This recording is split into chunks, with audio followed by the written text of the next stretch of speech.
क्या लगता है इस डिप्लोमेसी को हम क्या नाम दें, इस मुलाकात को हम क्या नाम दें, कि दुश्मन का दुश्मन दोस्त? देखिए पलक, जो भारत का इनिशिएटिव है वो आज का नहीं, वो लगातार अफगानिस्तान के साथ लगा रहा है, हम जुड़े रहे हैं। चाहे वहां कोई भी सरकार हो, भारत ने हमेशा अफगानिस्तान के नागरिकों को, हमारे अफगानिस्तान के अवाम के लिए हमेशा भलाई का काम किया है, एक मित्र का काम किया है। हमारे रिश्ते, हमारे नेबरहुड में, और जो जो भी हमारा भारत का स्टांस है, नेबरहुड फर्स्ट। तो कहने का मतलब यह है कि भारत ने कभी भेदभाव नहीं किया। हमारे जो पड़ोसी मुल्क हैं उनके साथ कोई भी समस्या हो, कभी भी कोई ऐसी परेशानी हो, भारत ने हमेशा एक मित्र के तौर पे हाथ बढ़ाया है और मदद करी है। हमने कभी उग्रवाद के लिए या किसी के पीठ में चाकू मारने के लिए कभी भी ऐसी हमारी डिप्लोमेसी नहीं रही है। भारत हमेशा पूरी दुनिया में, अगर आप जो G20 की बात करें, ग्लोबल साउथ की बात करें, तो ये हमारा जो थीम था, अगर आप जी। G20 का थीम ले, वन अर्थ, ठीक है, one future, one family, right. तो हम उसको लेके चलते हैं। पाकिस्तान एक टटपुंजिया मुल्क जो अपने वहां से उग्रवादी पैदा कर करके भारत में भेजता था, वह अफगानिस्तान में भी इन्वॉल्व रहा, दोनों तरफ धोखाधड़ी करता रहा, अमेरिकनों का उल्लू बनाया, अफगान के लोगों को मरवाया इन्होंने, पाकिस्तानियों ने।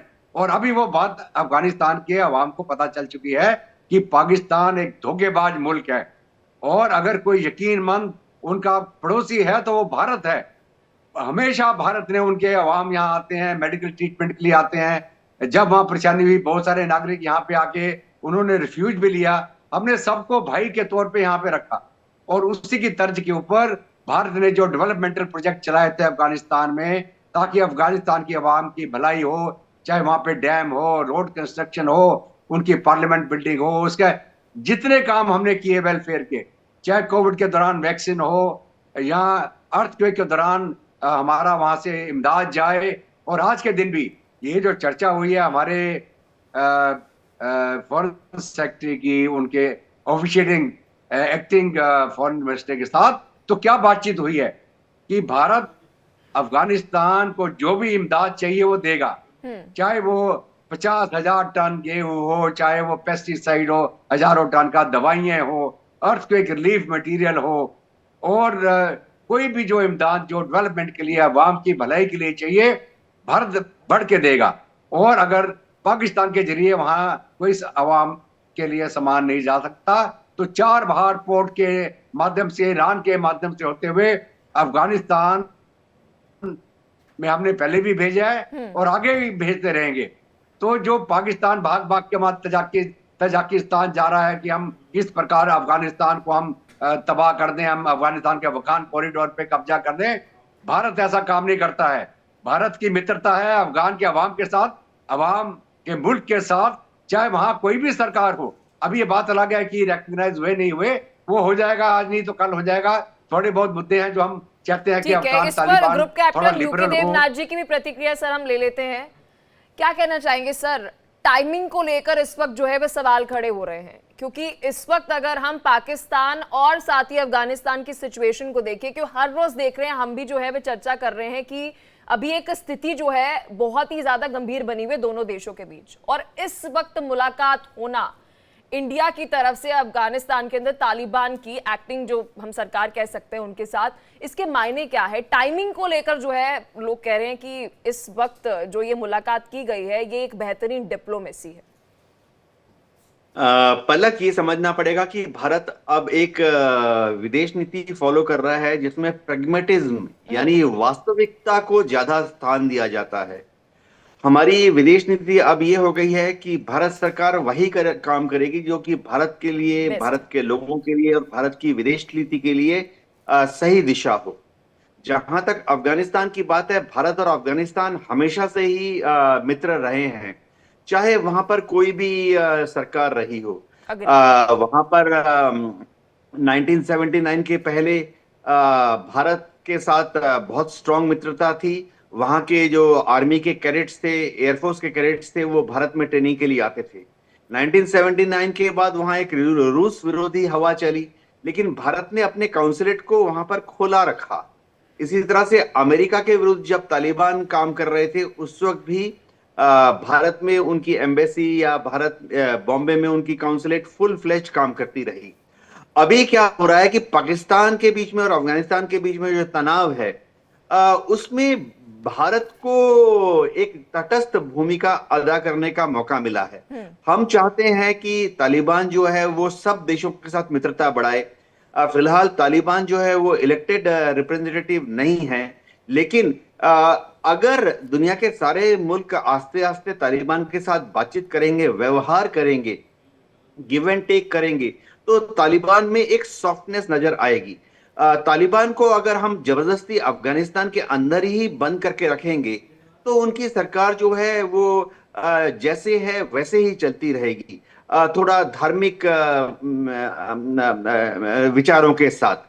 लेकिन अगर दुनिया उनके साथ इंटरेक्ट करे, दुनिया अगर तालिबान सरकार के साथ घुले मिले, तो तालिबान के जो लोग हैं, उनके पॉलिटिशियंस, उनके जो कूटनीतिज्ञ राजनीतिज्ञ हैं, वो दुनिया भर के देशों में जाएंगे और आस्ते आस्ते दुनिया के देशों से अच्छी चीजें सीखेंगे। तो इसी के तहत भारत ने भी डिप्लोमेटिक मिशन, हमेशा बॉम्बे का काउंसलेट हमारा फुल फ्लेज काम किया है, दिल्ली में चाणक्यपुरी में भी थोड़े कम लेवल पर, छोटे लेवल पर, लेकिन उनकी डिप्लोमेटिक एक्टिविटीज को भारत सरकार ने कभी रोका नहीं। पलक, मैं आपको ये बताना चाहता हूं कि अफगानिस्तान जो है भारत का मित्र क्यों है। ये हजारों साल की, सैकड़ों साल की दोस्ती है अफगानिस्तान के साथ हमारे लोग। अगर आप अफगानिस्तान में जाएं तो उसको आपको हर 10 किलोमीटर में भारत का या भारतीय संस्कृति का, हिंदू या बुद्ध संस्कृति का एक प्रतीक मिलेगा। कल्चरली हम कह सकते हैं। हाँ जी, कल्चरल संबंध है, तो हम उसी को आगे बढ़ाना चाहते हैं। अच्छा, कुछ लोग ऐसे कह रहे हैं कि शायद पाकिस्तान के विरोध में ये गठजोड़ है। खासतौर से पाकिस्तान की मीडिया में, उनकी जो सोशल मीडिया है, यूट्यूब चैनल में आप जाइए, वो भरे हुए हैं ऐसे पाकिस्तान निर्मित प्रोग्राम से जिसमें कहा जा रहा है कि भारत और अफगानिस्तान मिलकर पाकिस्तान के विरोध में काम कर रहे हैं। ऐसा कुछ नहीं है। हम चाहते हैं कि भारत और अफगानिस्तान आगे बढ़े मिलकर, वसुधैव कुटुंबकम, और अगर हो सके पाकिस्तान को भी ज्वाइन करना चाहिए। हम तो बार बार भारत को बोल रहे हैं कि हम तो बार बार पाकिस्तान को बोल रहे हैं कि भारत के साथ, अफगानिस्तान के साथ। मेजर जनरल वीके दत्ता जी, सर मैं अभी चाहूंगी, क्योंकि अभी हमने इस पहलू से चर्चा की कि जी देखिए हमने वहां पर क्या कॉन्फिडेंस में अफगानिस्तान को रखा, तालिबान की वहां की सरकार को रखा कि हम आपको इस क्षेत्र के अंदर मदद पहुंचाएंगे, मेडिकल क्षेत्र के अंदर मदद पहुंचाएंगे, क्रिकेट के संबंध जो है वो बेहतर करेंगे, स्पोर्ट्स के बेहतर करेंगे। अगर मैं अपने नेशनल इंटरेस्ट की बात करूं तो ये मुलाकात के मायने क्या है? देखिए, ऐसा कि ये पहले भी जैसे हमने चर्चा करी कि हमारा कभी भी अफगानिस्तान के साथ संबंध खराब नहीं हुए। तो आज के प्रतिपेक्ष में अगर हम बात करें कि पाकिस्तान अफगानिस्तान को एक दुश्मन मुल्क की तरफ देख रहा है, अफगानिस्तान ने भी पाकिस्तान की चाल समझ ली है, और भारत का जो रोल है वो एक मैसेज है पाकिस्तान को भी कि अगर तुम अफगानिस्तान के साथ दुश्मनी कर रहे हो तो अफगानिस्तान हमारा मित्र है, चाहे वहां कोई भी गवर्नमेंट हो, चाहे तालिबान हो या उससे पहले रहे, जो भी जिस भी चेंजिंग सिचुएशन में हमारी मित्रता अफगानिस्तान के साथ कभी घटी नहीं। और जैसे हमारे को पैनलिस्ट ने बताया, उनके अफसर यहाँ ट्रेनिंग करने आते हैं, यहाँ पे इंडियन मिलिट्री अकेडमी में वो ट्रेनिंग लेके गए हैं, और उनके बहुत सारे आज के दिन की लीडरशिप भी जो तालिबान की है वो भारत के अंदर इंडियन मिलिट्री अकेडमी से ट्रेनिंग लेके गए हुए वो लोग हैं जिन्होंने भारत के साथ उनका जो संबंध रहा है जी। तो जहां तक पाकिस्तान का सवाल है, पाकिस्तान को समझना चाहिए कि अगर वो दुनिया के अंदर एक इज्जतदार मुल्क बन के रहना चाहता है, वो भारत के अंदर टेररिज्म फैलाना बंद करे और एक पड़ोसी की तरह रहे, उसकी भी तरक्की होगी, इस पूरे खित्ते की तरक्की होगी। अगर एक दूसरे के पीछे ये चाकू लेके भागता रहेगा पाकिस्तान, जो इसने गंद फैला रखा पूरी दुनिया में, तो इसका कोई भला नहीं होने वाला। इसके 4 टुकड़े होने वाले हैं और उसका प्रोसेस चालू हो गया है। तालिबान ने और टीटीपी ने ऑलरेडी वार्निंग दे दी है कि जितने पाकिस्तान के हजारे हैं उनके साथ कोई भी जो ताल्लुकात रखेगा हम उसके ऊपर हमला करेंगे। 3 महीने का वक्त दिया है, सारे इन्वेस्टमेंट आप निकाल लीजिए। पाकिस्तान की फौज और पाकिस्तान की अवाम को पहले ही समझ आना चाहिए था कि पाकिस्तान की फौज जो है वो उनकी दुश्मन है। तो आज के परिप्रेक्ष्य में भारत जो है मेजर जनरल पाकिस्तान को दत्ता तो जी, आपने क्या मैं घेरना यहाँ हो पर तो पहले दुबई मरा का भी हुआ है, जिक्र करना अब तो उसको चाहूंगी। consider दुबई भी में नहीं जो ये करते। मुलाकात हुई है, क्या इसके भी कोई संकेत है? यहाँ पर हमने थोड़ा एक्सप्लोर नहीं किया सर जी। देखिए, ऐसा है कि दुबई एक न्यूट्रल जगह है। दुबई में बहुत सारे इंटरेक्शन होते हैं, जैसे कतर में होते हैं, जैसे अमेरिका इजराइल का और ये हिजबुल्ला हमास का भी वहां जाके बातचीत होता है। तो ये एक डिप्लोमेसी है कि आप एक न्यूट्रल जगह में मिल रहे हैं। हो सकता है वो वहां आ रहे हो, हमारे जो फॉरेन सेक्रेटरी वो और किसी काम से भी जा रहे हो, तो वहां अगर दो अवाम मिल जाते हैं तो बहुत अच्छी बात होती है। इसके अंदर कोई ऐसा नहीं है। अफगानिस्तान के नुमाइंदे, उनके कॉन्सुलेट हमारे यहाँ काम कर रहे हैं, तो इंटरेक्शन हमारा चलता रहता है। तो इसमें वो कोई ऐसा बड़ा मुद्दा नहीं है। ग्रुप और कैप्टन क्योंकि अभी यूके तक देवनाथ जी, सर डिप्लोमेटिकली यहाँ एक बहुत महत्वपूर्ण सवाल उठ जाता है। अगर मैं पिछले 1-1.5 साल को लूं, मैं 1-1.5 साल का जिक्र इसलिए कर रही हूँ क्योंकि बहुत सी चीजें भारत के लिए जो है पिछले 1-1.5 साल के अंदर बदली हैं, अपने पड़ोसी देशों के साथ भी। क्या एक नया साउथ एशिया की अगर मैं बात करूँ, एक ऑर्डर बनते हुए नजर आ रहा है? देखिए, जी ऐसा हाँ, है साउथ पूरे खित्ते में। जी sir, group sorry, captain U K Devnath ji. जी सर।